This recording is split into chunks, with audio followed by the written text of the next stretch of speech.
redemption of me. Oh, I'm a mess. People talk you down so much and never clean up their own backyards. Throwing stones, I'm living in a clear glass house. Oh, redemption of me, of me. Starting all over. Redemption of me.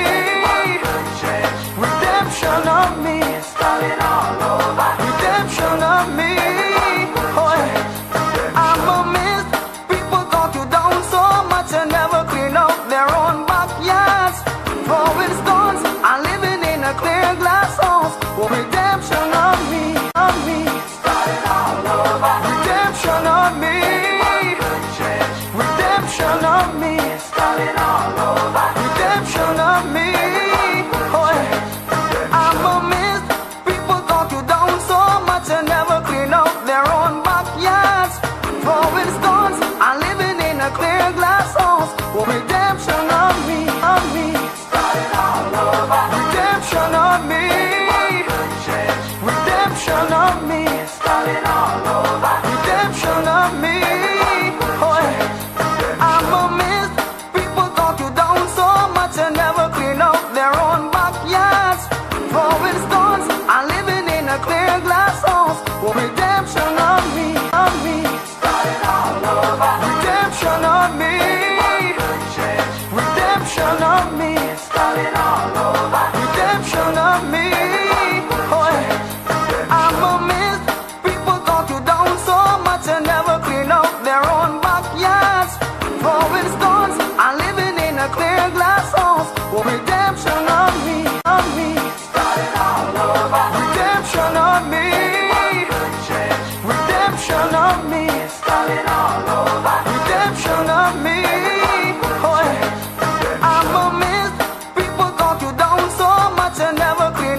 of me, installing all over. Redemption of me.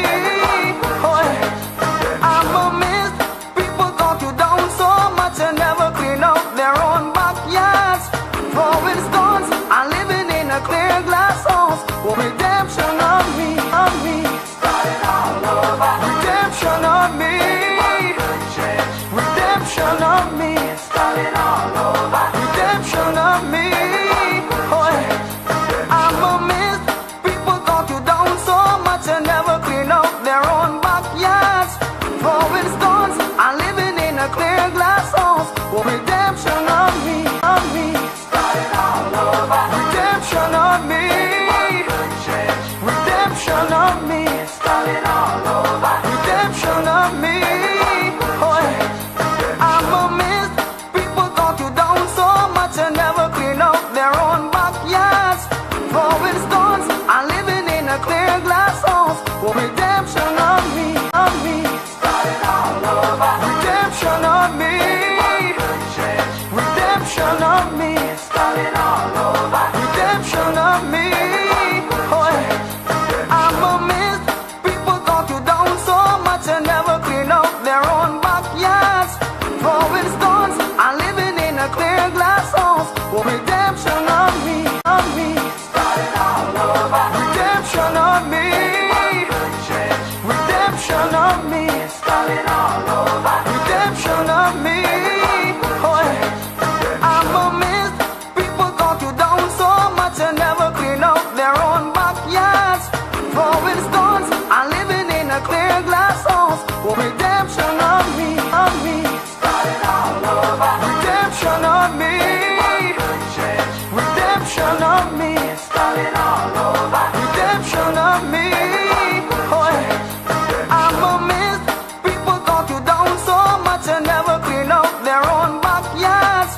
For instance, I'm living in a clear glass house. Oh, redemption of me. Our live broadcast of restoring the hearts of the fathers back to the sons and the hearts of the sons back to the fathers, silently broken.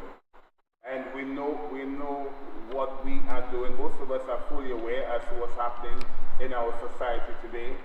And we started off when we embarked on this program of restoring the hearts of the fathers back to the sons. Wherever you're viewing this broadcast from, share it with a friend, invite someone to tune in, because we are going to be having a discussion. We have indeed, tonight we have with us some guests, and we're going to introduce them. We're going to take the time to introduce them. But before you do so, we thank God for this time. We thank God for this opportunity just to be here tonight, to share with you, to have a conversation with you, to enlighten you in the best possible way within the space of time that we have. So tonight I want to take the time to introduce to you first and foremost from the community of Masha, Castries. I am going to introduce to you Mistress Debian Jabatis. Again, she's a woman that is driven by both purpose and a profession. Since giving her life to Christ, which is in 2013, her journey has been defined by a deep commitment to faith and leadership. She operates in the fivefold ministry, blending her spiritual calling with her professional expertise as an accountant. She's passionate also about empowering others. She's also the proud founder of Women of Purpose. We are honored to have her with us today, Ms. Debian Jabatis. Good night. Awesome.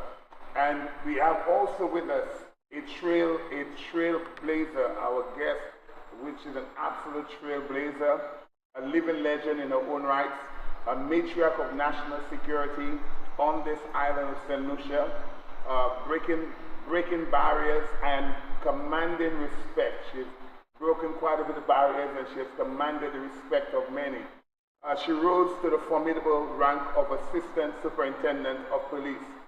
Throughout her storied career in the Royal St. Lucia Police Force, Miss Griselda Branford didn't just enforce the law. She actively built the sanctuaries to protect our youth from it also. She is the visionary founder of the St. Lucia Junior Pride, which became one of the most formidable, impactful drug-free youth programs or youth organization in the entire Caribbean region. She has served as the past president of Partners of the Americas. She's orchestrated life-changing youth exchanges that pull young people out of toxic environments and expose them to a higher vision for their lives. And I want to take this time again to introduce to you Miss Griselda Branford. Thank you. Awesome. And we have with us, one of our esteemed guests, and we are honored to introduce a man of integrity, dedication, and faith, Mr. Cletus Alphonse, as a devoted corporal of St. Lucia Police Force. He serves our community with distinction, presently bringing his wealth of experience to the Department of Road Safety and Traffic Investigation. Beyond his professional commitment to public safety, Mr. Cletus Alphonse is a true man of God, deeply rooted in his values, and is a proud, committed husband and father. We are privileged to have a leader who balances his call to serve the nation with his dedication to his family and his faith, Mr. Cletus Alphonse. Awesome. And I have with me my co-host, multi-talented Ms. Cheryl Emmanuel Dubois. We are grateful, we are thankful to have her with us again tonight.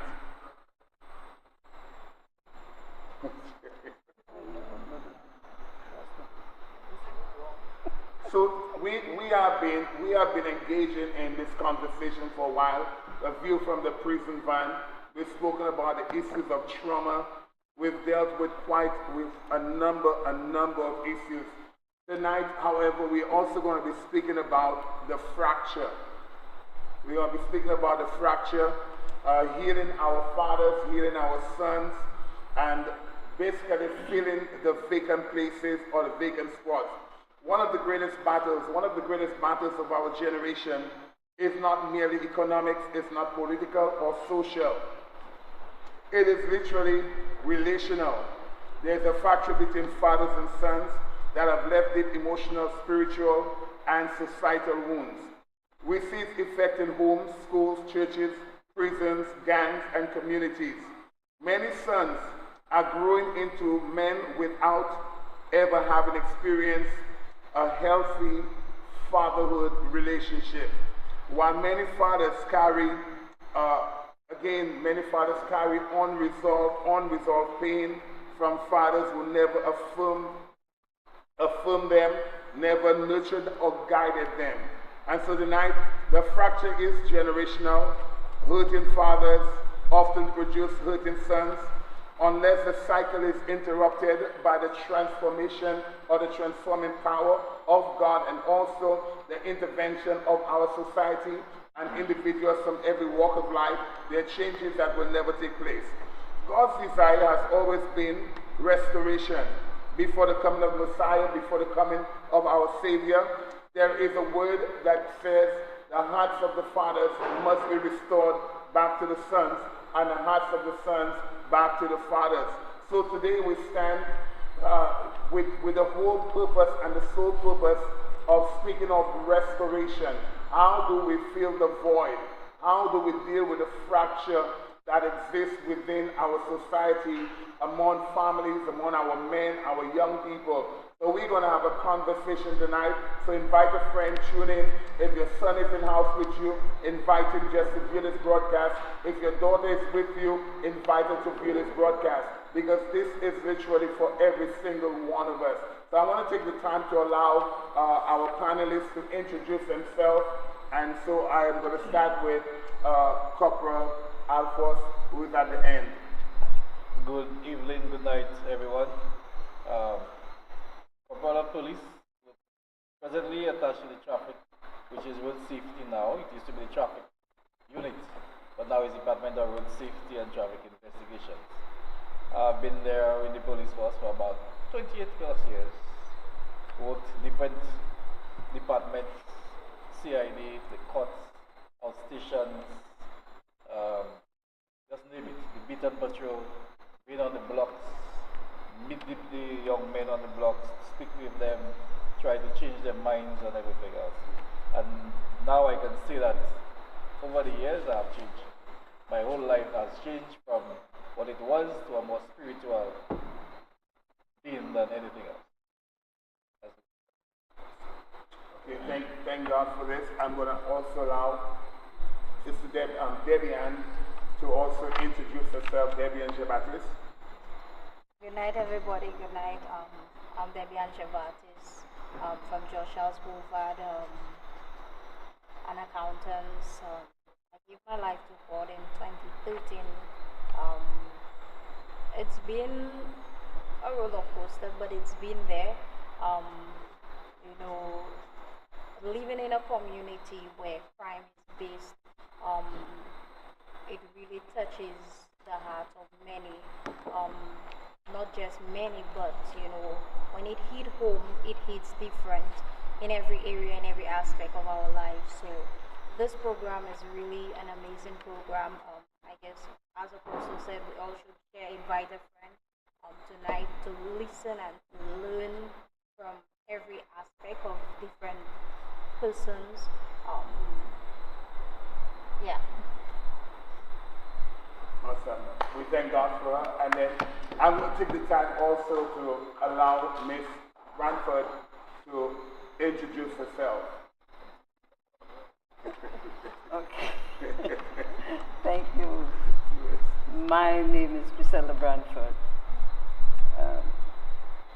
Joined the police force at the tender age of 18. My second profession would have been nursing. But at the time, I had like almost spin a dice, so I went to the force.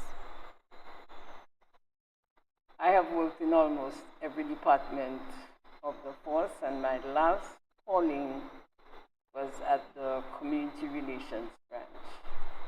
I must say that I enjoyed working at the community relations branch because it enabled me to go out into the community to assist in changing or helping to change the dynamics of life of young people, families, and community people. So sometimes I say it was my calling, and I still say it was my purpose. You find that working as a CID personnel is completely different from working as a community relations officer. But I must say that I love challenges. That is what brought me into the force. And apart from the challenges, I had not a very smooth way up to the ranks, but again, with my love for people and being able to relate to young people, I made my way up. So I'm happy to be here tonight to share some of my experience, to speak with some of my colleagues. And I was just being reminded by the police officer here that I actually was one of his lecturers. So it is nice to meet old friends. Well, I've heard everybody giving their life to Christ. Actually, I am a Christian, but I'm an Anglican. Praise the Lord. Praise God. And, well, I have worked with Cheryl for some time. And I believe that's why she found me out tonight. So I am thankful and grateful to be here. And I want to extend to you to share, to subscribe to the program, and enjoy it. Thank you. Awesome. So indeed we are grateful. One of the things we want to say again, week after week, we pray. Week after week, we cry out over our communities. We pray over our communities. We preach from our pulpits as pastors. And we ask God to heal our land as believers. We ask God to heal our land. But the Lord reminded us also, the Lord gave me a reminder that in order to heal the land, in order to fix what is broken, we must get involved. And the thing with many of us is that we refuse to get involved. We refuse to face the challenges. It is not just about God allowing us to, or God just coming in and changing everything automatically. We all do have a role to play. Every single day we cry out. We see things happening all around us. We see issues of crime. We see issues of rape. We see issues of murder. Our young people are dying one after the other. Our doors are open as a church, but it's more than just the doors being open. Who is inviting? Who is going out? Our church is not within the four walls. It is beyond the four walls. We have a lot of work to do. There's a lot that we can do, and there's a lot that we should be doing. Our young people are silently broken.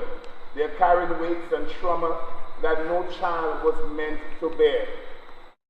And because we have left a vacancy in their lives, the enemy has also built a pipeline straight from the neighborhood to the back of the prison van. We have driven past that van for too long. We sit back, we see it happen, we see things happening, and we remain quiet. Very, very quiet. And remaining quiet does not solve the problem. Saying that it does not affect my home does not solve a problem. Because the issue affects every home. It affects our nation in general, community. It affects business places. It interferes also with our tourism. So however you want to put it, the church also must play a role. The church cannot remain silent while our sons are headed towards the gallows. It is time to stop waiting at the end of the road with condemnation and start standing in the gap with restoration. Tonight, we are not just identifying the fracture, but tonight we are building the cure. We are looking at the cure. We are mapping the pipeline, and we are stepping out on a mission to turn that van around. So it's not going to be a child going to prison. It's not going to be a child seated in the back of the van. We are believing that the van will be turned around. And so as a result, I'm going to allow I'm going to allow Sharon Emmanuel just to continue on. Thank you. Good evening, everybody.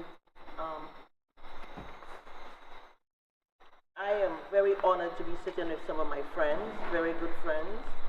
We have traveled together, saved kids in all kinds of ways together. I'm speaking about the former ASP Brantford. And I really want to say this. We've had a good run, and I'm hoping tonight is our last night on the program. We've had a good run. We had very good panelists. People came together. It was beautiful. We had the former minister, Joachim Henry, speaking about trauma. He spoke about the trauma of the gallows back in the day. We had Inspector Zachary, very philosophical also, and he just looked all around for the reasons of crime. That was his story. It was beautiful. And we've had Mr. Edwards and also the young lady's name? Melissa.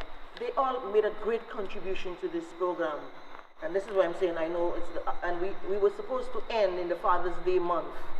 But here we are 2 weeks later, and we're trying to bring something back to you. So my contribution tonight is St. Lucia, the world, whoever is looking, let's be honest. Let's be completely honest with ourselves tonight. Most days, the prison van blends right into the traffic of St. Lucia. We drive past it. We tune it out, and unless we have a son, a brother, a loved one sitting behind those metal doors, You don't even notice it there. It's completely invisible to us. But when you do stop, when you actually take a moment to watch that van pass by and realize exactly who is trapped inside, it hurts. It cuts deep. Because you suddenly realize that the van isn't just carrying court cases. It's carrying the heavy, visible piece of our national fracture.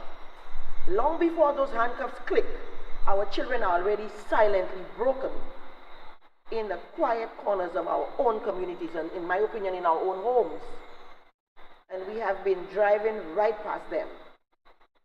Right now, as a nation, we are waiting until it's too late.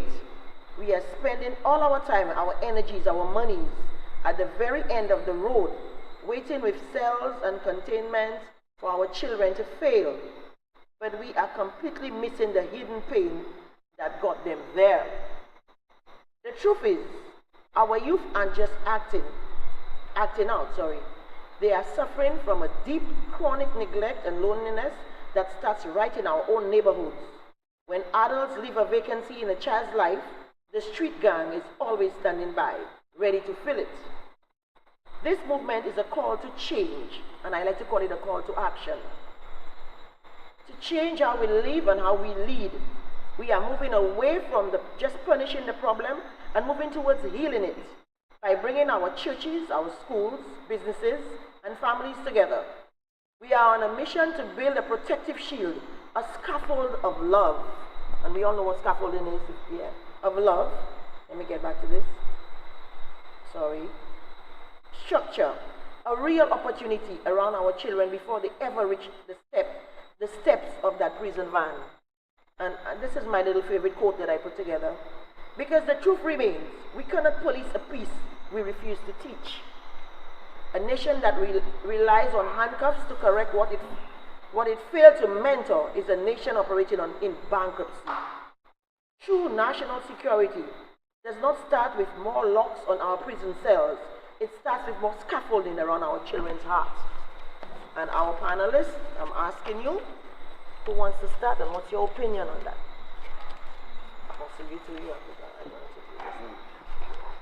Anybody wants to be the first person to go? We cannot police a peace that we refuse to teach. I don't know if you would agree, but my concept of things is that when a baby is born, everybody is looking forward for that first breath, for that first scream, for that first babble. Everybody is looking forward to that.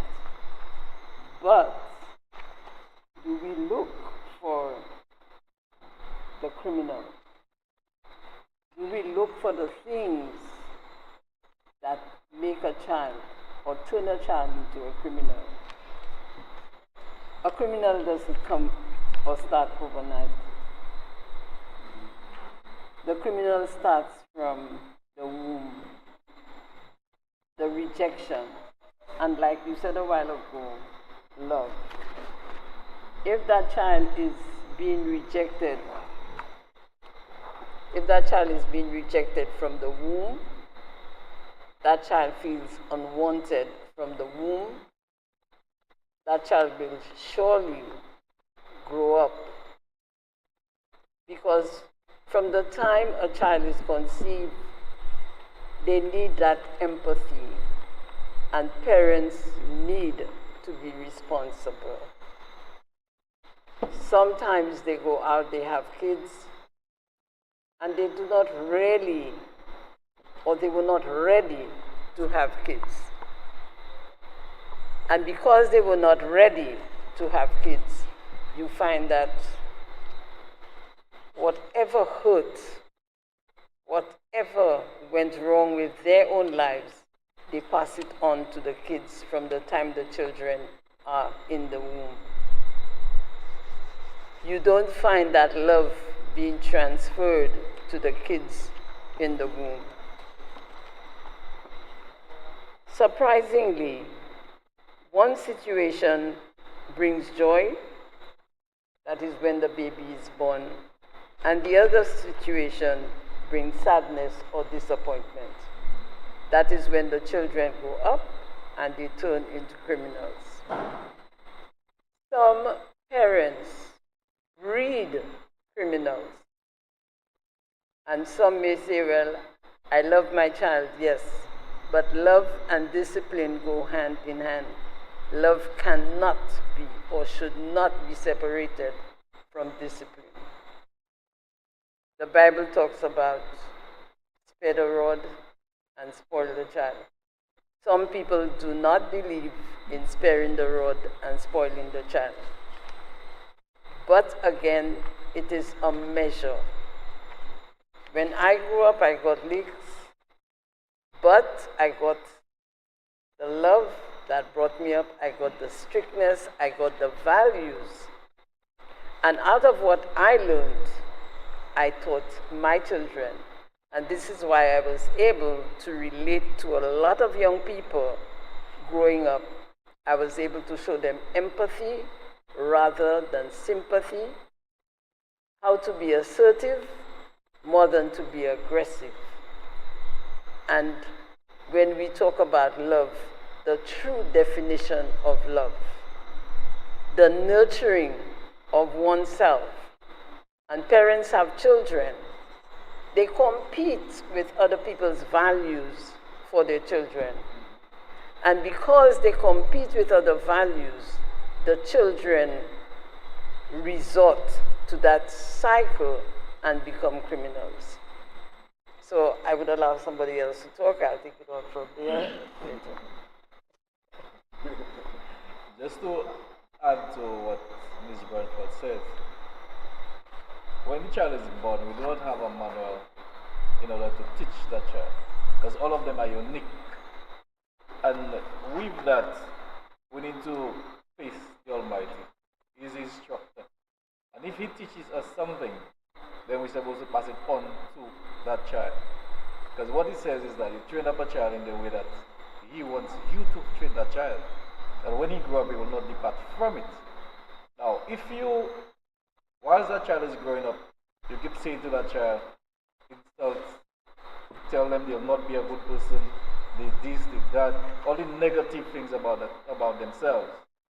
They feel like they are not confident enough. Now, you find again, parents in growing up, when you, as a baby growing up, until say about maybe 10 years, they say to that child, I love you. But beyond that, you don't hear that word. So the child now is a little disconnected from the parent because of they not hearing the love. They're not feeling confident. They're not feeling that presence. Because by now, they no time again. You don't have time. You don't spend time with those children. You do not share any thoughts with them. You don't pray with them. Everybody's in their house doing their own thing. And that is bad. So we need to bring these children back. We need to have, the parents now has to play a more important role in the life of these children. They need to love these children. Be with them. Be present in their lives. Tell them that you love them. Encourage them. Don't discourage them on, say for instance, okay, the exams. You'll discourage your child because she comes home with a 70%. But no, keep encouraging that child. Because by doing so, that child will think, oh, my mommy is encouraging me, or my daddy is always there with me. Let me try and better myself.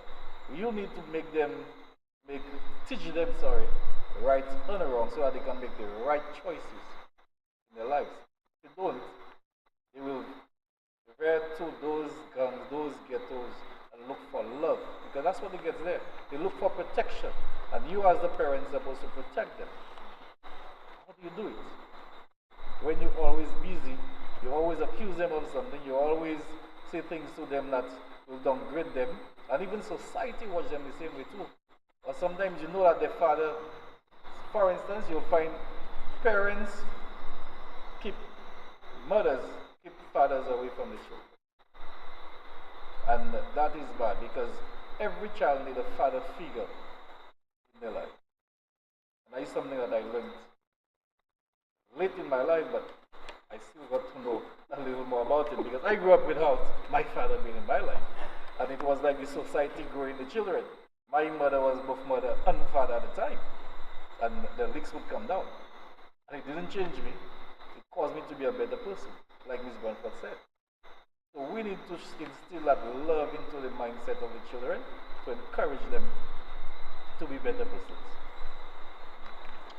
Could I say something? Yeah, sure. Yeah, we spoke about the Bible, but people no longer teach children the fear of God. And they don't have to reach 10 years for the parents to say, I don't have nothing to do with you, I finish with you, I just cannot tolerate you. They say that to children 6 years, 7 years, and I'm wondering, well, how at 6 years, 7 years, you cannot tolerate your child? I don't have nothing to do with you, I can't deal with you, you just like your father, you just like this person, oh, your father was worthless and you're going to be the same thing too. This is your child. And I will give you an example where one day I was walking to my home from work and I saw this young lady with a child, barefooted, holding the child's hand, and the pitch is hot. And the child is going and stamping and crying. So I said, but don't you realize that the pitch is hot? Oh, but his father did not give me the shoe. I said, really? This child is not going to blame the father for not giving you a shoe because she did not choose her father. You chose her father. So you better pick her up and walk with her. And I stood there and I saw to it that she picked up the child. I don't know if later on, further down the road, she put her back down. But then now I said to her, look, I gave her some money and I tell her, look, buy, even if it's a pair of catapult, and put on the child's feet. Because tomorrow, this child is not going to blame her father. She's going to blame you because you are the one making her walk on that hot street. So, we have parents because they are hurt. You'd be surprised to know that young people, young women who have children, and because the children look like their father, and the father has broken up with them, the father has left them, that rage of looking like your father, they pass it on the children. So, this again, the rejection.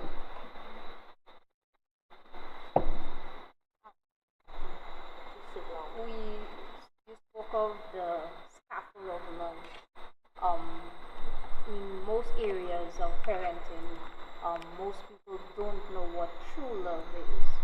And even in communities, you would get people, as you were saying, telling others different words that are not meaningful. But love is something that is deep, it's very deep. To love a child is to go beyond the words, the measures, the sacrifices sometimes. And when you give up on a child because he or she has done one wrong, it leads them into a way that they feel that love is something that is just a word. It's not a verb. And to explain certain things to a child and to show them that you really love them, and I was explaining that to some people quite some time, you don't give up on somebody or you don't give up on a child just because what he or she has done wrongfully, sometimes unaware of the knowledge of what they're doing. So again, it all comes back to the old times where, the community would raise a child with love. The churches, the society, all comes back that where the Bible talks about that our love is growing cold. So we would So therefore, that the scaffold of love, it shows a major role in grooming a child in the right way. Awesome. You know, one of the things that becomes important, because we talk about the importance, the scaffolding of love. You know, scaffolding is temporary, and we know that. But one of the things that happens is that it supports and enables permanent growth. And we sometimes look at children and say, hey, let me just deal with them the way I think is necessary to deal with them. And we deal with them sometimes harsh, and then again, it's how persons were brought up. And sometimes you cannot give what you cannot give what you will never receive. But yet I still believe in the concept of learning. In spite of the fact that you were never given it, you can learn how to give. And so love, one of the things about love is that it never excuses the fault of an individual or the sin of an individual, but it creates safety where truth can be received, repentance can occur, and healing can begin. And so a lot of people figure that because you make a mistake, let me just beat you down. And this is one of the things that we're struggling with, because a lot of our children have been beaten, and like you rightly said, with the young lady and the child, because daddy did not provide. You now beating that child down, or you're now taking out your vengeance on the child. Whereas the child is not the culprit. The child is not the one that offended you. The child is not the one that hurt you. And so you have a responsibility to ensure that that child does not become like what you actually experience. So how do we then build and impact a society that has never received love? Because a lot of people have never received it. We grew up in the ghetto, and I personally believe that the ghetto is a great place to learn love. I'm sorry, but I believe that. I believe that we learn how to fight, we learn how to make up, we learn how to communicate, we learn relationship. We were beaten, yes, but we are still here. And most of us have lived past 40. Our generation now is not living past 25. Guys, I have a question for each of you. because it's as if we all, listen to me, there's a difference between the beaten, whatever that people got when they were children, or the whooping. We call it abuse now. No, not now. And the abuse when a mother would take hot water and burn a child. This is why when they go to the hospital, whether the child pulled the kettle or not, social affairs is on their back in 2.5 seconds. Because you never knew if they really burnt that child or they, it was a mistake. I'm saying that my contention is the boy from the prison van was abused because he looked like his no good father that impregnated his mother. Are you with me? And she abused the life out of him because she beat him for nothing. She beat him all that, That's different from correcting your child, from punishing, from whooping, where some international countries would accept it or not, and some you cannot even touch a child or look at them too bad in some, I'm hearing everybody saying we were beaten, yes, but we were not abused, or were we? Well, what they call abuse now, what they call abuse now is totally different from what we went through. You see, they looked at it as correction. Yes, now they look at it as abuse. I'm still saying the differentiation. Because there is a difference.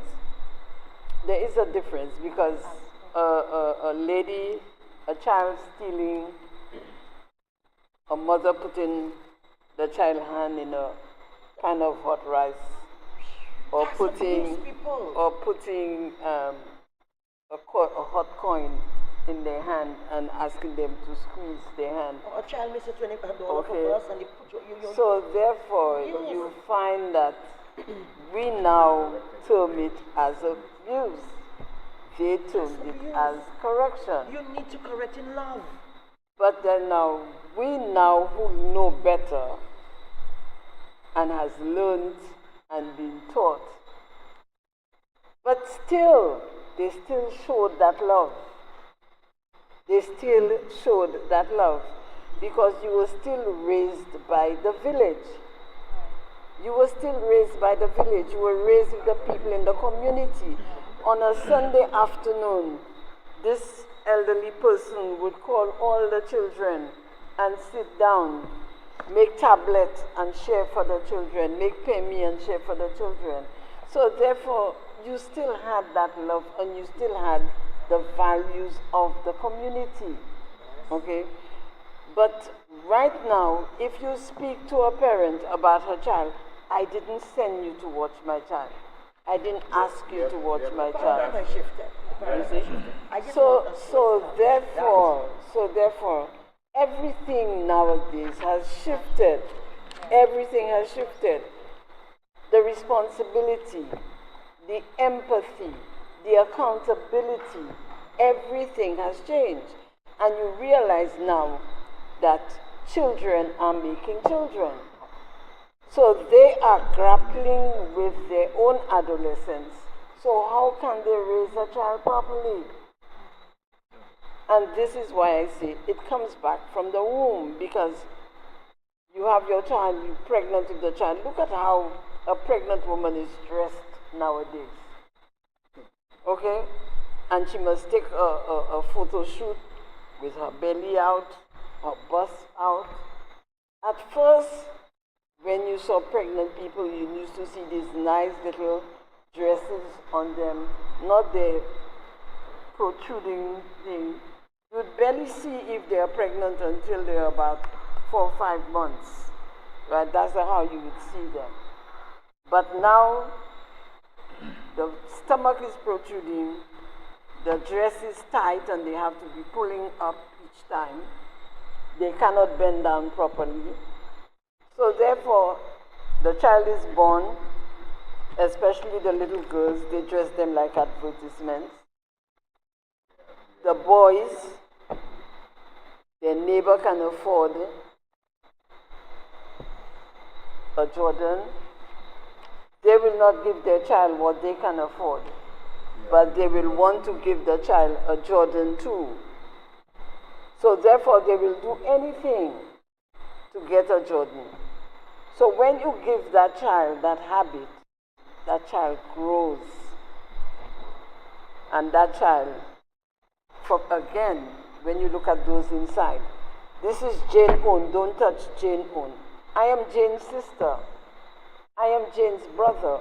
Why can't Jane share this with me? So where is the love? And this is what the mother says, don't touch Jane thing. So Jane comes now, I tell you not to touch my thing. Okay. So where does the abuse, where does the sharing, where does the love, and if they say love is sharing and caring, where does it begin?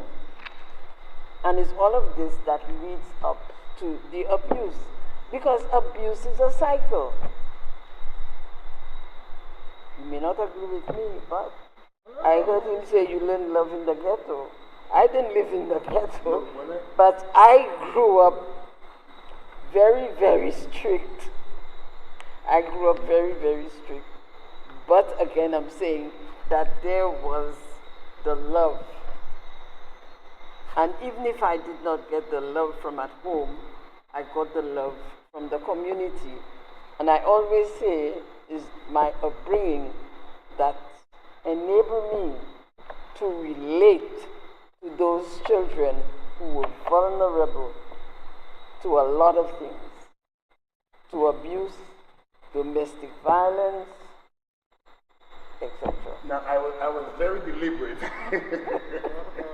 I was very deliberate in bringing that up, because I believe that a lot of stuff has been, there's been a stereotype. And the stereotype, because like you said, a lot of things have shifted. we, we, there is no one place where love is taught. There's no one place where abuse exists only. Abuse exists everywhere and can exist in any house. Likewise, love can be exemplified in any community, in any area. I believe that is how a person was taught.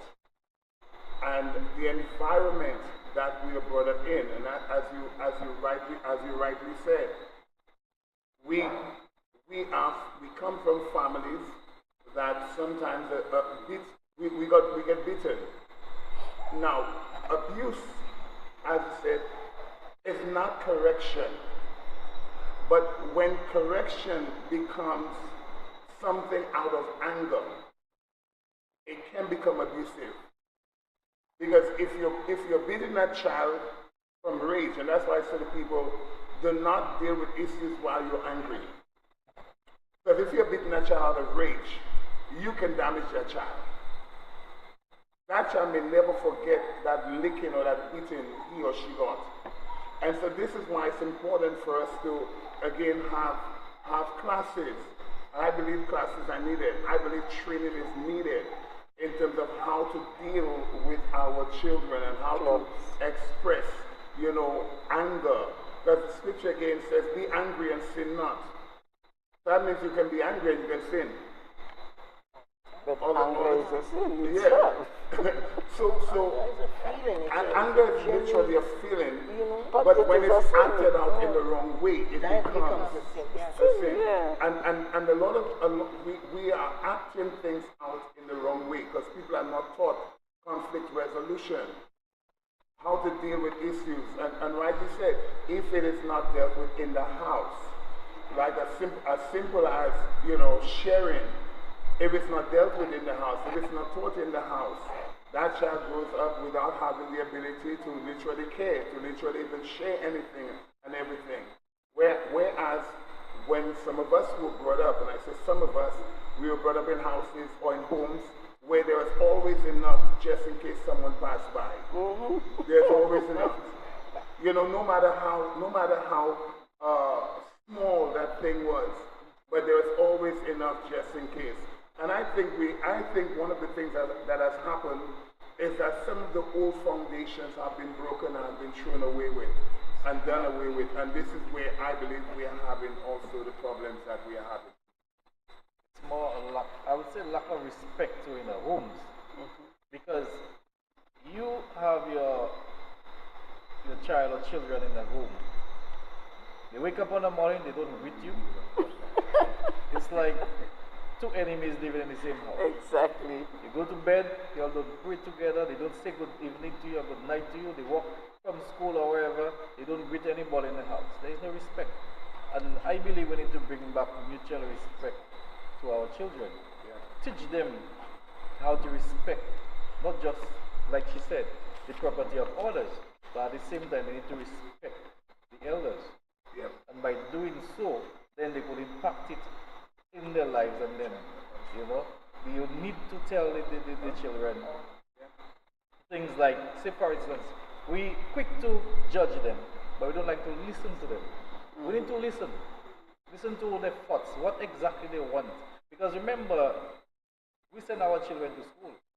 There are different people came from different backgrounds with different mentalities, different values. So now we have to instill good values into them, so that they could impact it onto the other students. Because if not, they will be subject to probably move in the direction of the other students. Because your child at 4 years come home and she say a particular word and you say, but what do you? And she say, I heard it from the school, from whoever at the school, because the parent came to the school and told the teacher X, Y. And that is why it is. And even the parents don't lack respect to the children. They fight in the presence of those children, causing more anger. They insult each other right there, and this is bad. Because these children are growing up with the anger inside of them, and I can relate to it. That we have spoken to young men, and they will say to you that because of the fighting and the quarreling of the parents inside of that house. They haven't done the problem. Always seeing their mother or their father being abused. Because we believe it's only the women being abused, but the men are being abused too. And they're growing up seeing these things, causing them to believe that's just their way of life. And it's very bad. So we need to teach them respect, how to respect people, how to grow up and be a very... Okay, you're going to tell me you have your son, and because he come to you and said, I want a... What you said a while ago? A Jordan, that you have to go all out and look for it.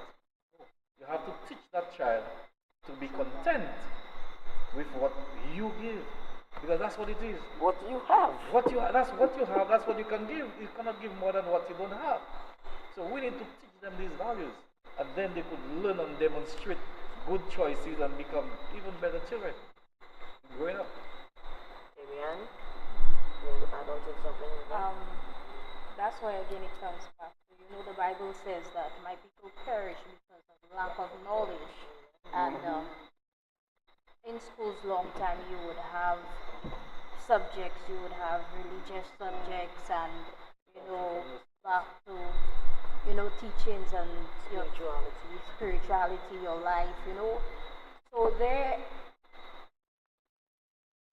the atmosphere has shifted, it has changed where people nowadays, they don't even think about the spirituality life. And I always say to people, before something happens in the natural, it was done in the spirit before the natural. So when we speak of respect, love, all these things, we first have to understand the scriptures. We first have to understand, have a deep relationship with God in order to lay out every perspective of love and so forth, etc. I really am dying to ask the officers some questions, some crucial questions, but I just need to ask the panel seriously, because something Mr. Henry said about whatever we do is for the next generation. It's not those words exactly. And are we fighting a lost cause by trying to do any of the things? Is it for the next generation? Is anything going to happen right now in our generation? Because it looks like chaos and more chaos. Can we even put a dent into this whole... That is prophecy. I'm just asking the generation question. of vipers. That's what it is. Didn't the Bible say that? The generation of vipers. The only thing we can do is try. And the only way we can try is to try to bring people or turn their lives around so that they can have respect for God and the fear of God. Respect for people's lives. Okay? Because right now there is nobody who respects anybody's life. To them, taking a life is like a joke. Okay? And this is some of the questions I have for the Apostle. Go ahead. I'll get back to the question. And taking people's lives have become a joke, and I believe part of the reason is because of what is accepted, what has become the norm. And everybody, because there's no life that is taken without somebody seeing or without somebody knowing. But because it has become the norm, it's now acceptable. I can kill somebody and I will go and sit down in prison. I'll be fed, I'll be taken care of for a period of time. And in the back of the individual's mind is that no one will ever speak. No one will ever say a word. And so this is why I say we have a broken down society. And unless there is a foundation, a proper foundation that is set, that is built upon, some things will never change. The hearts of men grow cold, and that's a fact. The hearts of men is literally growing cold. But then as a people, as a God-fearing people, do we sit back and say, well, this must happen? What is our input? how do we change it? How do we make adjustment? Are we raising up our children and saying these things must happen and so it's okay when it happens? Or do we teach our children how not to follow in the footsteps of those who are committing the crime, how not to follow in the footsteps, how not to really connect with them in that manner, but to really build our children, to really empower our children, to teach our children some godly principles. Because we are talking about training up the child the way he should be. Parents, and for those who understand how to train and how to develop, that's a responsibility. The responsibility of the child is to take in what has been taught and follow through with it. Because there's going to be a time where it's going to be needed. We are not responsible for controlling people's lives. We are responsible for doing what we've been assigned to do. The rest is up to, we leave the rest to God, and we leave the rest to the individual themselves to actually make the adjustment. And I believe that we have a responsibility, and we cannot just sit back and say, and this is one of the problems also with the church. I'm saying with the church, because most times we sit back and we say, well, this must happen because it's prophetically spoken, it's prophetically declared. Our children will get worse and worse, and the Bible says that they'll wax worse and worse. But we pray and we believe God for the best. So if our children are going to wax worse and worse, and these things must happen, why do we pray for our children? Because we put fear over faith. But it's not only that. We put fear over faith. If our kids are going to get worse and worse and their heart's going to wax, where do we come in as the grown-ups? But what is the mandate that God put on us? You understand? We do not exercise. You know, I and the kids that God has given to me, what did they say? We are supposed to make them what? If we are lawless, signs and wonders. If we are lawless, how can we change them? If we are lawless, we cannot change them. You see, we claim to be how do you say, free nation. We always are not free. Yes. However, how many people do pray with these children? How many of those churches go out to those communities to speak to these children, or to the blocks to speak to these people? They are afraid. How many of them? That's why they put fear over faith. It's not just having a tent you. or building and have a crusade and say you have a revival. You need to go out there to them. You need to bring the word to them. Not just them, because you might not be able to pull them in, but you need to go to them. Go ye therefore, as a mandate from God. Again, I must say, this is why we had the clubs. Because the clubs serve the purpose. I want to ask the clubs serve the purpose. Because you had children in the clubs and you had peers that could speak to their own peers. So you as an adult would train a certain amount of young people, and those young people would be able to go out there and speak with those other young people. Because there are times you have to speak to children on a one-on-one. Okay? You don't have to talk down at them, and most times children find that adults talk down at them and not talk or speak with them. Okay? So therefore, these are the things, and I'm saying that we call ourselves Christians, but then now we do not live Christ-like lives. If we live Christ-like lives, do we ask ourselves, if Christ was here, how would he deal with this situation? Sometimes we have to ask ourselves this question, and that is why I say a lot of adults has become lawless.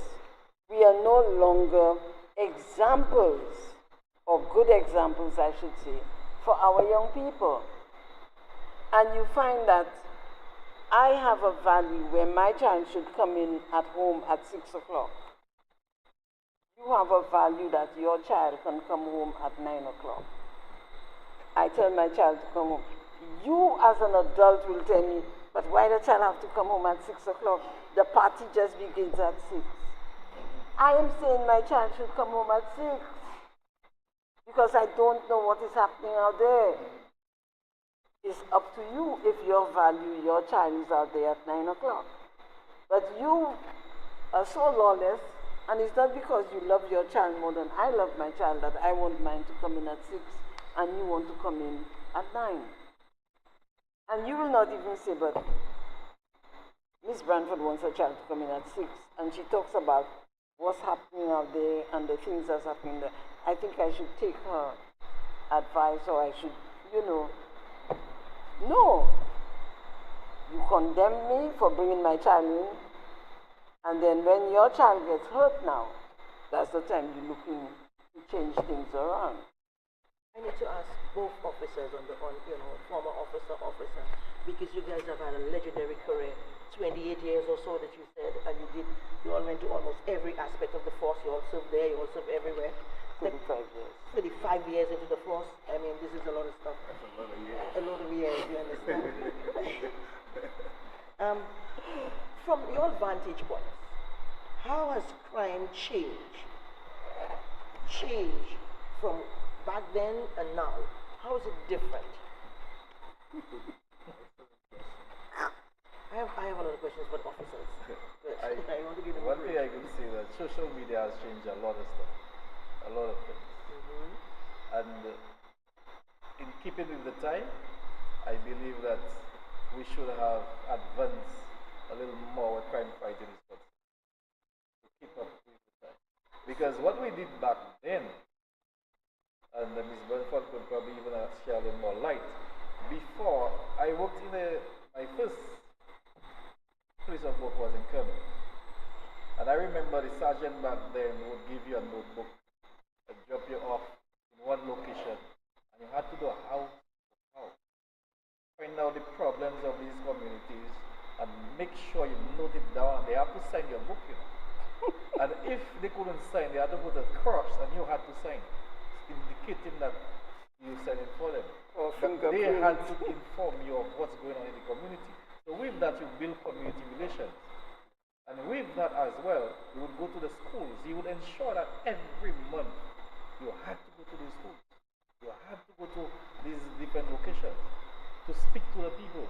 And then, if something was about to happen within that community, someone would have called or walked to the station and informed you, hey, something is going on out there, and you need to look into it. And that brings respect for the police, because you were there with the people. But now there's a disconnect, that the respect is just gone out. There is no more respect. People do whatever they want, they feel they can do whatever they want, and the legal crime that they deem is legal, say for instance the little traffic infractions, oh, there are bigger crimes, go and look for these people. But that's where it starts.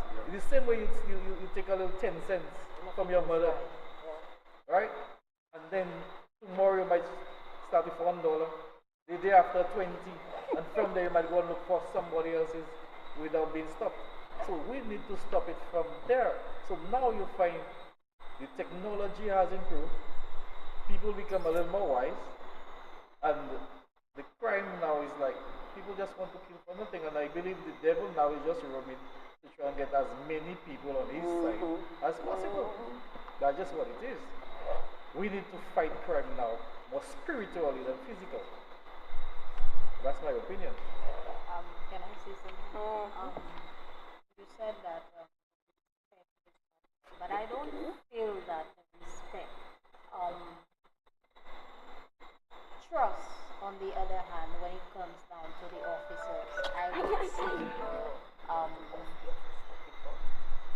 is one thing for community to gain from society or the police force in relations to keeping confidentiality reports and statements to whom was the incident was done to. These are some of the areas that I believe that we have failed as a society. That if I come to report a crime, I should not be known to the parties who have done the crime. And this is where you find the crack. Go ahead. Alright, you see, back then you found that there should be someone that you trust. I won't say all officers are the same. There are good officers who, well, I know for myself that information have come to me and no one can point any finger and say, this is, or that person or this person. Right? I believe that maybe I have the most informants. I'll put it that way. Because people trust me. People trust me with a lot of information. Okay, give us Okay? about that. And I believe that trust, like you said, there should have a level of trust. Because, again, the use of the phone, before we would walk or go to these people to go to the location, right, to meet with these people, but now it's something like sometimes they just call you on the phone. The new generation, the new way of doing things. So the devil doesn't have to hide in the bush anymore. The You devil is understand? just So AI all of and- these things have just fallen off the way, on the wayside. So what was taught before is now changing and it's just getting worse. Unless we can bring it back and build a trust in the people that we serve. We need to bring back this trust. And it's not anyone that you can trust. I don't trust anybody. I can tell that for sure. Bernie, what's your take on it? Not that I want to damage the bridge that I have crossed, but I must say that I look at some police officers and they are lawless. Okay. And I'm sure you The can see manner in which they dress, because to me, some of them don't have pride in their dressing. You find police officers with big bags on their back, and I'm wondering if something happened, will you put down your big bag on your back to address what is going on? Policemen walk down the road without their cap. So people no longer respect at least your uniform. They didn't have to see your face. But as soon as a uniformed person is coming down the road, they would respect that person. But you do not find this again. Then, and I'm saying this because one time I passed and I said, "Good morning, officer." And he said to me, "What's so good about the morning?" I said, "Really?" And I just laughed. So there was another police officer with him and he said, "Castle, you don't know who you're talking to there?" And then he said, "No, I just asked her what's so good about the morning." I said, "Okay, officer." You know, but there are some that you can approach and you can say, "Well, look, you should not be doing this or you should not be doing that." And then they will agree. But some will say, "Oh, that was in your time." You know, could you imagine you controlling or directing traffic? You have a bottle of water in that hand and you're directing traffic with this hand. You know, now these are the things, as a past police officer, you stay on the side and you watch. And then you say, "But what's happening? What is happening?" But there is nothing much that you can do. I will not say that the whole force is corrupt. I will not say, because don't tell me anything about a policeman. I still remain a police officer. Don't tell me anything about a police officer. But if I see him doing something or if I see her doing something, I will call them. You don't come and tell me anything about them. But I will call them or tell them something. I will not encourage you to bash a police officer. Okay? And this is what we're not finding among police officers, that esprit de corps. You're not finding it anymore. Okay? So, to continue the question, the second part of the question for the two of you, I'm not leaving you out because you can answer also, but you know, because these people work in the force, you know the law and so on, I'm tackling them. So, the second part of the question is, when you look at the young boys currently headed to the prison van, what is the system missing that policing alone cannot fix? It's just a question of working together. whilst I was at CID, I worked with the Crisis Center. I work with social services. Is working with people in community relations branch, like he rightly said, you go out there and you meet the people. So you try to find out what is going on. And I'm sure there must have been, or he must have been at home when somebody called him at home to give him information. And it's only because they trusted him, and probably they still trust him. Okay? Because information has come to me at my home. And I would call a certain police officer and say, you're investigating this, look, do that. And I still believe that I can walk down the road now and still maintain that level of respect as a police officer. And I feel every police officer should have a level of respect. You don't have to buy respect. You don't have to buy respect. You should be able to man respect. Okay? So therefore, if you work in collaboration with people, first you have to start on the ground. When we had community relations branch, we had the police youth club, we had St. Lucia Junior Pride, like she rightly said. But we made sure school is reopening in September. We would have orientation for Form 1s. So they would leave primary school and they would. So we would bring in one or two persons to speak with them to know what to expect in school. Because at one time you go to school and you knew they give you a little peck behind your head. It was like a orientation. But then now we had this. So therefore we knew how each child felt coming into school. Okay, going to another school. Some would have their friends with them and so on. I don't think I see this happening with community relations branch and children orientation. The police going in to do orientation with Form 1s. We had something we would do with Form 5s. When there was problems in the schools, the police would go there and we would more or less do mediation with the parties. So we bring in the parents, we bring in the children, and we do what we call mediation. We bring in a probation officer, we bring in somebody from social services. At the end of the day, the children come together, the parents come together, and they go back home. So these are some of the things I believe.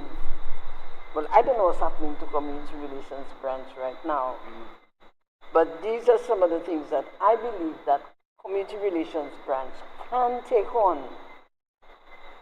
Orientation with the Form 1s, orientation with Form 5s, because they are going out. Okay, you're looking at young girls going out into the field of work. You're looking at abuse of employers. Okay, you have to teach these children how to say yes sir, no sir. Because as soon as they say, you can call me by my name. No. It's yes sir, no sir. So you've got to teach them these things. And this is what I would like to see. This is what I would say that could bring back some of the, well, old methods, if you want to call it. You could bring it back, but working together. We have what we call now a vulnerable unit established in the vulnerable unit should be working hand in hand with social services. They should be working hand in hand with the Women Crisis Center. Okay. They should be working with the little clubs in the school. You should be seeing some of them at these little club meetings. who is in charge of the clubs, meet with them. Okay. What happened to the police youth club? When I went to Jamaica, in every police station in Jamaica had a youth club. When the children come from school in the afternoon at 4 o'clock, they will be at the back of the police station doing homework and things like that. And Jamaica is not like St. Lucia. Okay? So these are things that police officers have to get involved. And I'm speaking on as an ex-police officer. So can there be recommendations that are made? Because I was about to ask you about the community relations department, but you said that you're not sure as to what's happening with that. I am not sure what's happening. That's Zachary. Okay. Zachary was in community relations. Zachary was doing a very good job from my point of view because he always kept in touch with me. There's this lady from Beaufort as well, and you know, some of the things, I mean, there were changes that they made, there were other things that they did. But they said, Miss, we don't want to invent or reinvent the wheel. So whatever that was there, they tried to upgrade it, okay, or they tried to make changes. But then now, when they removed Zachary for whatever reason, I don't know, I just felt that community relations went down. But I told him, as a community relations officer, wherever you are and you continue, you'll be doing what exactly your passion is. Yeah. And he has continued. He still works with young people.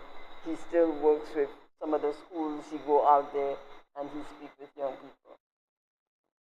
So therefore I'm saying that if we have 3 or 4 officers who are committed, who has the passion. For example, we had the DARE program. And having the DARE program, it was a police program. Okay.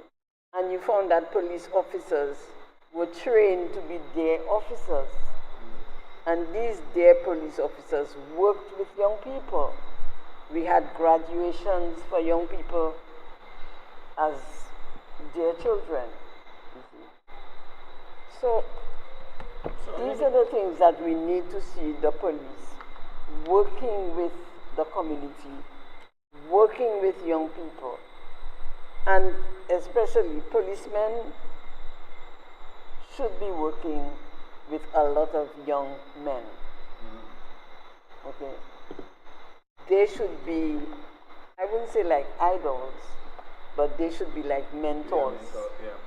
They should be like mentors. There are some young men who say, I just watched Miss Branford and I feel I should be a policeman. So, I'm saying somebody should be able to say, well, I'm looking at the corporal and I like the way he is, so I think I want to be a police officer.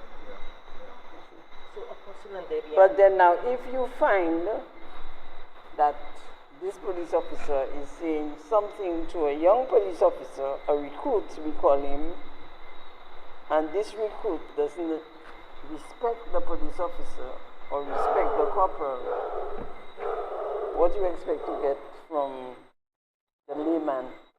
Nothing.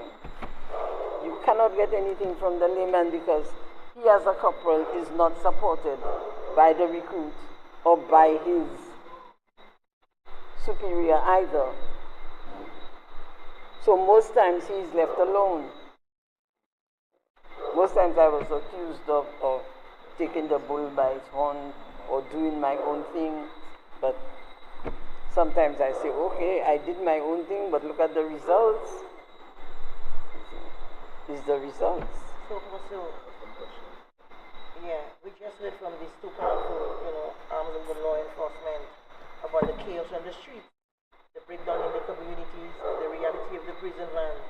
In scripture, God positions the church not as an escape from society, but as a hospital for the broken.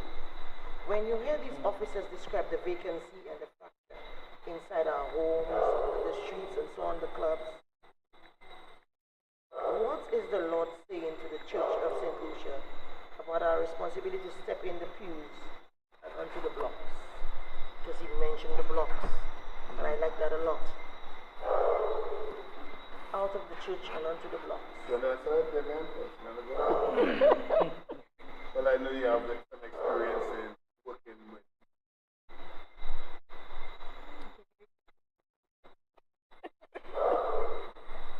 When you hear these officers describe the vacancy and the fracture inside the homes, and even further, she talked about inside the clubs, inside the workplaces like the police force and so on. When you hear them, describe it, what is the Lord saying to the church or the church of anywhere about our responsibility to step out of the pews and onto the blocks? The thing,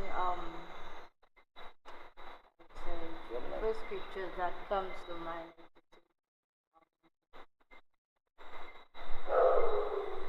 the harvest is full, but the laborers are few. And To that.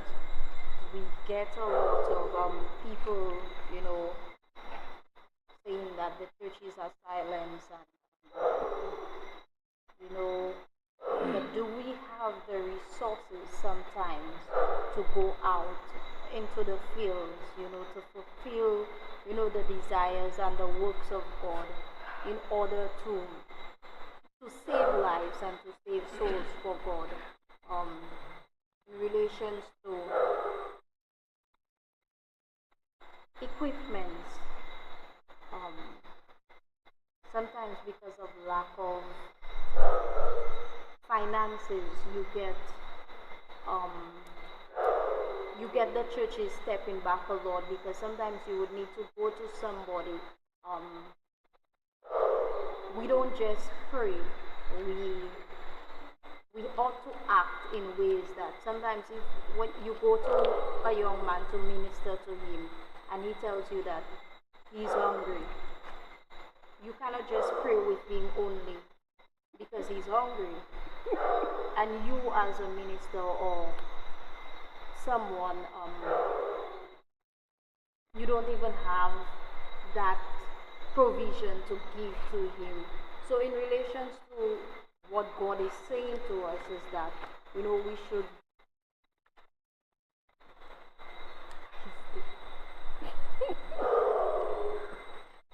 you will continue also. Okay. There's a number of things that have to be restored. One, identity.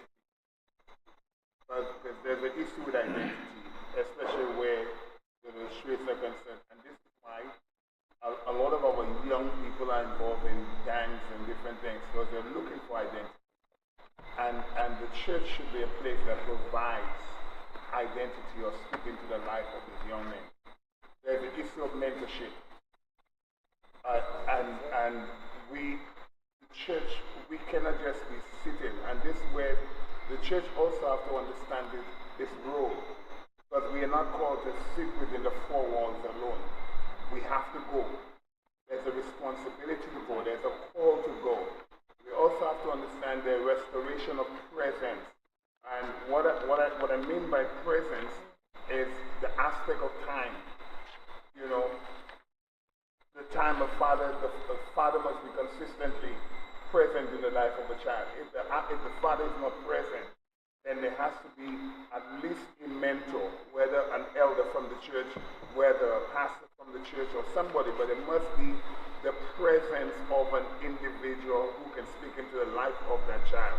There also have to be the restoration of conversations, but there's a lack of conversation that are being held. What we find is that there's a lot of judgment.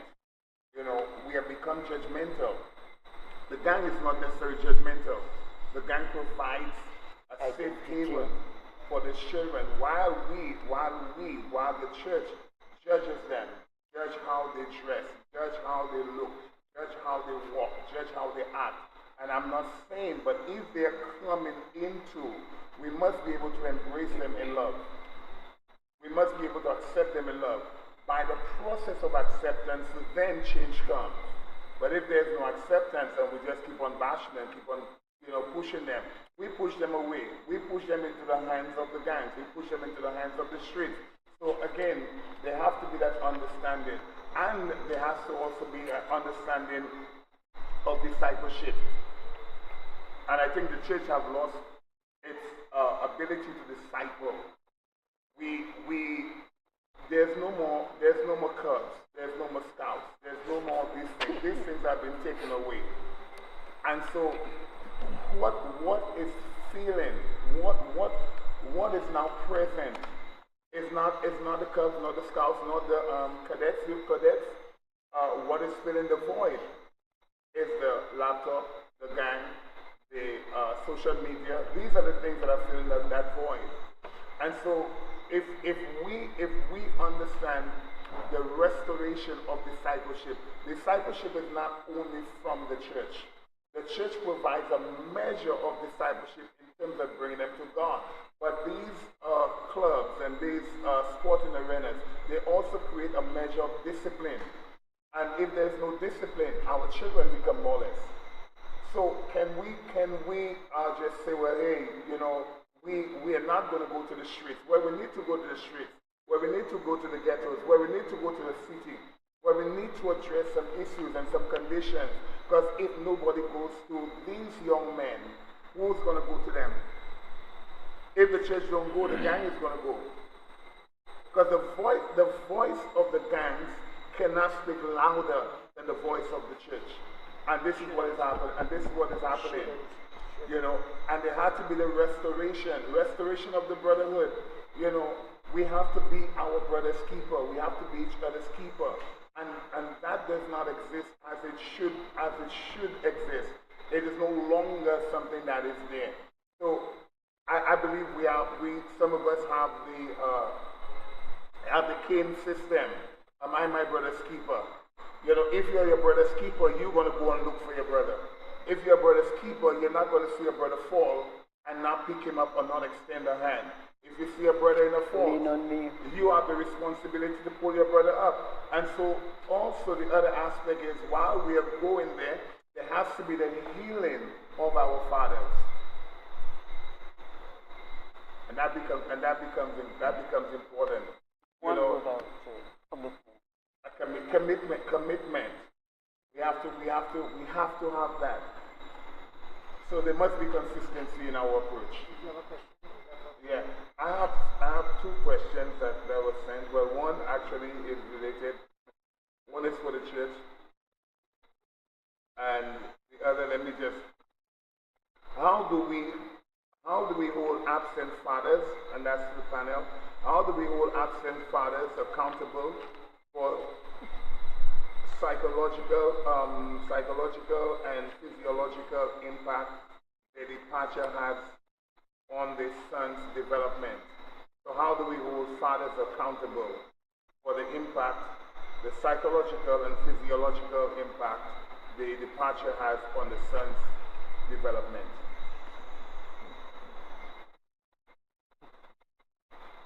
Any of the fathers want to take that?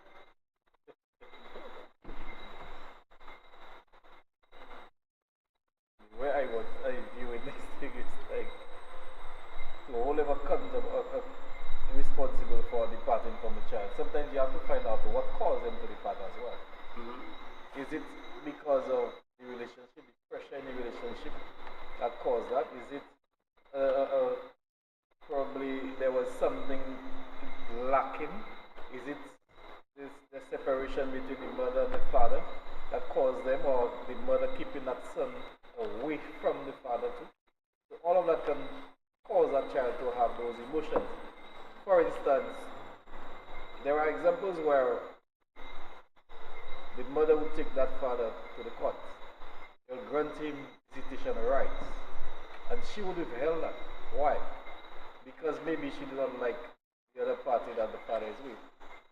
Now the father now has no part to play in that child's life because there is no way he's permitting that child to spend time with the father, which is very important.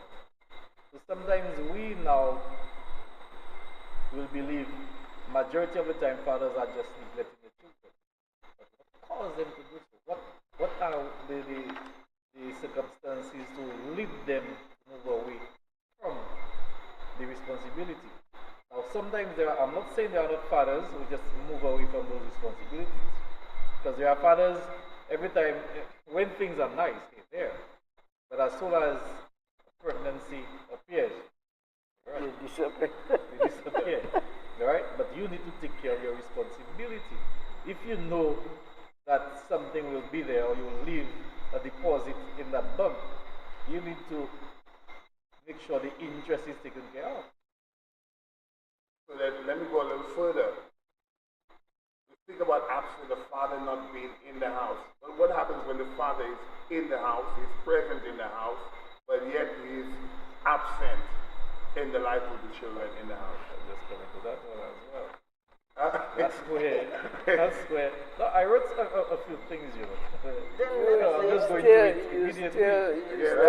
Because what the fathers fail to realize, we go to work, return straight to our room, nighttime, we spend more time with friends, more time at the bars, more time on the outside.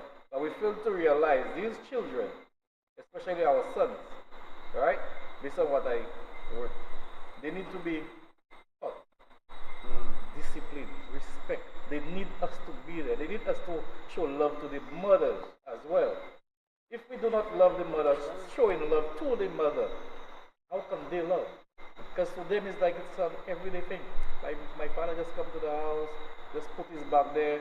There's no love between my mother and my father, no hugging. Because you come from work and you're expecting the mother sometimes, or even the father if he's home, to hug that person and say to that person, hey, welcome back home, and all of these things. Don't mind the children, you know. They are watching. They are watching and they learn by what they see. If you are not doing it, you've been absent in their lives. They want to discuss something with you, you don't have time. You tell them, come, not now. They want to play, you don't have time. They want you to assist them in their homework, you don't have time. But you have the time to watch social media. Spend how much time on social media? What's your favorite football or whatever program? Both parents, especially the fathers. And then that child needs you. He needs you to show him love. He wants you to be interested in him. Teach him certain things that he needs to know. He needs you to be a provider for him. Be there for him. Not just financially, but he needs you, your attention, to at least you have to demonstrate to him your level of respect, your integrity to him. Alright? Your actions also contribute to the way that he will develop in the future. And if you are not encouraging that child, if you're not showing that child to be comfortable around you, if you're not consistent with it, they will look for it out there. They will look for it out there. There's another question, Demian. I think you can also answer that too. The question is, if we define God as a father to the fatherless, how must the church or the community shift its focus from merely condemning gang behavior to actively filling the vacancy left by the absent fathers? That's a tough one. Can you answer that? Oh, you want me to read it over? Okay. If we define God as a father to the fatherless, how must the church or church community shift its focus from merely condemning gang behavior to actively filling the vacancy left by absent fathers?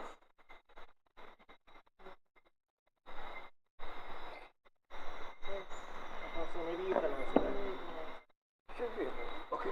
The church condemns gang behavior. Rightly, like what he said a while ago. All the church has to do is have special days, special activities for families, where you can bring the family in and discuss and talk, hear them, listen to them, and when you listen to them, then you try to support them. Because you can only support them by listening to them. Yeah. You are not just condemning them. yes, the church is condemning gangs, but we are condemning gangs because of so. So let us hear you now. How do you feel about gang behavior? And again, it stems from the home. So the church should work with the family in the community. Yeah. And one of the other things is that, we keep on asking why are these young people, or why are they joining the gangs? But I don't think that is just as simple as we can say, well, why are they joining the gangs? But my thing is, what are they finding? What are they finding?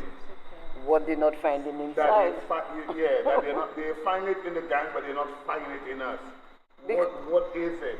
Because there is this stage of life where you look for identification. Okay? Some people tell you, oh, you're behaving like a man. Some people tell you, you're behaving like a child. Yeah. So therefore you are confused. Am I a man? Am I a child? So you must be somewhere. What you're not getting inside, you will go outside and look for it. So it has to start with the church and the family. Yeah.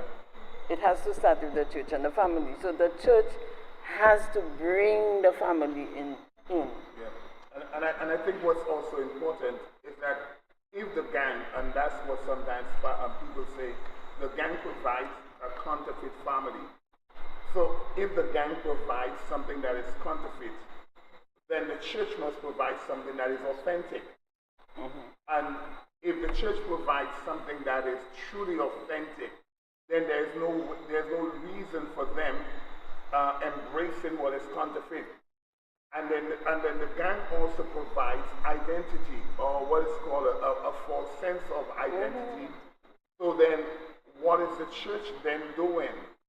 So the church now have to also provide and clarify what their identity truly is, who they are, how do they develop into their true identity. And I believe there's a lot that needs to be taught, and a lot that needs to be dealt with.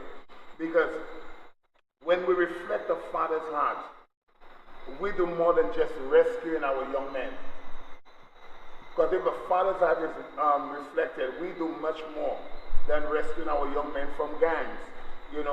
We help raise sons who become godly men. Because the Father's heart, the Father's expression, a father would stand for his children. I did a post some time ago. A father would fight for his children. A father would run after his sons. A father would not just give up and say, hey, he take his own way. But a father would stand in the gap. A father, a true father, would go out and, that's what I'm saying. A true father, will help raise his son and raise his son in a godly manner. A true father can also become a faithful husband. And true father, even if that is not your son, and this is another thing, even if this is not your biological son, but because of the relationship that you have with his mother, you have a responsibility, because it's not just about the mother, you have a responsibility to also capture that child. And even if you're not in a relationship with a mother, but as a true father, there's no way you want to see that boy, that son, because you understand, here what, I have children, I have brothers, I have responsibility. So you are also going to go after that child. You're also going to release a word and speak a word into that child's life. So literally, as fathers or true fathers, a true father exemplifies the heart of God. And that's what a true father does, because a true father understands the responsibility. And when the scripture says that God will turn the hearts of the fathers back to the sons and the hearts of the sons back to the fathers, I don't believe it's just biological. It's not just biological. Exactly. And we're looking at the next generation, so we have to impact. If you're not concerned about the next generation, we are just going to sit back and watch this generation go astray. Do you have another question? Oh, I want to go and revisit the one before that. I think there's one more question. And anyone can answer this. Given that gangs effectively provide a counterfeit a counterfeit structure, how can our school system and community programs be redesigned to offer a more compelling, healthy alternative for young men? Let me read this one more time. Given that the gangs effectively provide a counterfeit family or counterfeit family structure, how can our school system and community programs be redesigned to offer a more compelling, healthy alternative for young men?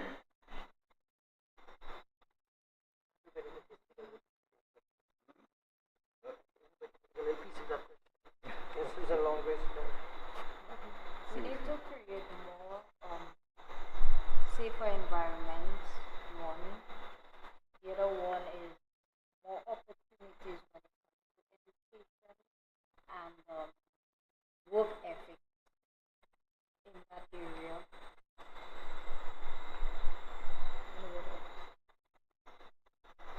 Like, I was about to ask a question almost on the same, on that line, you know, whereby, not a question, but probably a statement indicating that I believe with all the churches we have, they should adopt a school.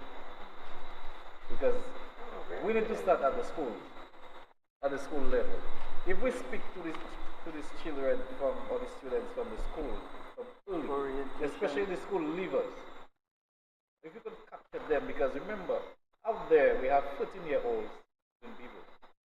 Yeah. They are recruiting 13-year-olds from primary school into those schools. So we need to go out there and speak to these people from there, from those schools. We have school dropouts. What are we doing with those school dropouts? Are we going to them as probably as a church or as a community to tell them, hey, it's important for you to be at school? And they'll say to you, school? I don't pay my time. I need a bike, I need a scooter, I need this, I need that. My partner down the road there has a scooter, I need one too. That's the line they want to go because they believe success is by having these things. They believe when they have these things, people respect them. And that's what they're looking for. They respect. So in the schools, we need to instill these qualities into their mind and make sure that they can learn from that. We used to have religious education at the school. I believe this has just wiped out. I think it's still there because we It's coming back. Not all schools. Well, I don't think all schools, but I do a program. We do a program at the Babylon Secondary School. Also, there is All schools used to have. Okay. All schools. But then now some schools. Huh? Geography clubs at those schools? I don't know what happened to the Majority of our geography young men clubs. and women smoke. Yeah. Because with the And geography, not to cut the shop is vaping not. too. with the Because- geography clubs, we had assemblies. That's true. And Okay. with the drug free, what happens now? We have a lot of young people between the ages of 15 to 25, even 30, up to 30, COPD. Well, that's the thing, and they don't understand. Some of them get into it because of ignorance. Some of them get into it because, like you rightly said, peer pressure. Some of them get into it because they want to Be a part of it. They want to be They popular, want to fit in. so therefore they want to fit in. So these are the We need things. to bring back these things into the But schools. these White are the people. things that we need, and if the people, the community cannot bring it back, then I believe the churches can bring it back. The churches can bring it back. The police force can bring it back. Okay?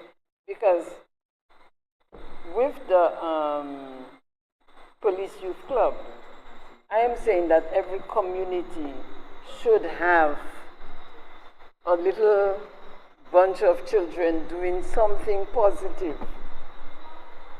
We used to put the police youth club children on parade. They had their own uniform, so they felt good. And from the police youth club, some of them became cadets. Some of them became police officers. So I'm saying that it can be revitalized, but again, it is commitment. You cannot tell somebody to join a drug-free club and they want to drink their beers. And seeing you yourself drinking your beers. So you drinking your beers and you telling me not to drink beer. I don't drink alcohol up to now. I don't even eat fruitcake. You see? So I remember, and we have a lot of past members who probably tell you, Miss, I just take a beer occasionally. But you don't find them drinking, going to bars and things like that. You know. So I mean, it had a lot of I don't want to say repercussions, but it had a lot of positive impact on a lot of young people. Okay. Let me say this finally. Just let's examine that together. When a traumatized child acts out in school, our current institutional response is punitive suspension. We cast them out of the classroom, which is exactly what the street gang, where the street gang recruits them. Suspension is the loading dock of the prison van. No, I wouldn't say that. At the second part? So, well, the first part, let us look at the child, first part. No, because of the time, just 1 second. Branny, a 13-year-old, sends to wander in the streets, for 2 weeks. We aren't punishing him. We are handing him over to the gangs on a silver platter. Why are our educational policies feeding the pipeline instead of breaking it? In other words, what is wrong with in-house suspension? Where they are there, they're not in the class. But we did it. So this is why we now. say we need to revitalize A this lot thing, of the structures because that we we had did before. in-house suspension and CRB. I was suspended from school. You know what the principal said to me? Go home. That's all you do. Leave the school. They Go home. don't want to go home. You wander the Let me streets. tell you, we had in-house suspension. We did it at Babono, we did it at Vidbutere, we did it at the college. And then the other things that we had was children who were suspended came to CRB. Children who were suspended came to CRB. They sat exams at CRB because I was the one who started the suspension program. Because when a child did something in school, they would just tell your mother and father, come, and they send the child home for 2 weeks. Okay? And one time, somebody gave me a hint that the children were doing things to be suspended because they were going in a house at Rockall to watch porn. So that was more reason for us to keep them. Okay? We had the one we had, because I remember the convent had in-house suspension. But for you to know that you're in suspension, they would put you all in white. Okay, so you would not come to school with the school uniform. We had one at Vidbutere. We did the same thing. Okay. So therefore, a lot of children came through the suspension program. They did not end up in the ghettos. We have children who went through the suspension program. They have become police officers, they have become nurses, they have changed their lives around. So what they need to do is to reinvent the wheel. Get the suspension programs going, get the in-house in-school suspension program. You have a special class and a special teacher for the suspension program. The CRB can do it. If you are suspended at canneries or ancillary, let the child who is suspended come to the police station 9 o'clock to 3 o'clock, the same time that he's going to school. So he spends that time at the police station. The officer or sergeant in charge get work from the school for that child, for the day or for the week. Okay? So these are the things that we need to reinvent. We have a few more minutes.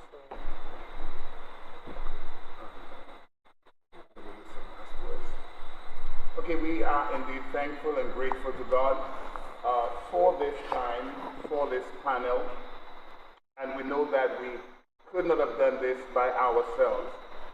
This literally was God's plan, and so we continue to fulfill the purpose of God. the view from behind, the prison van. I thank God for the panelists we had, Corporal Peter Alfors. I thank God for him. I thank God for the contribution that he has made. We continue to believe God that we can continue to work together. Also, I thank God for Debian Shabatis. I thank God for her contribution. I thank God for the time that she has given to us so that we can just literally have this conversation from her perspective also. And I'm thankful to God for our legendary Miss Griselda, ASP Griselda Branford. We appreciate you. You deserve the honor and for the great service that you have given to our island, our nation.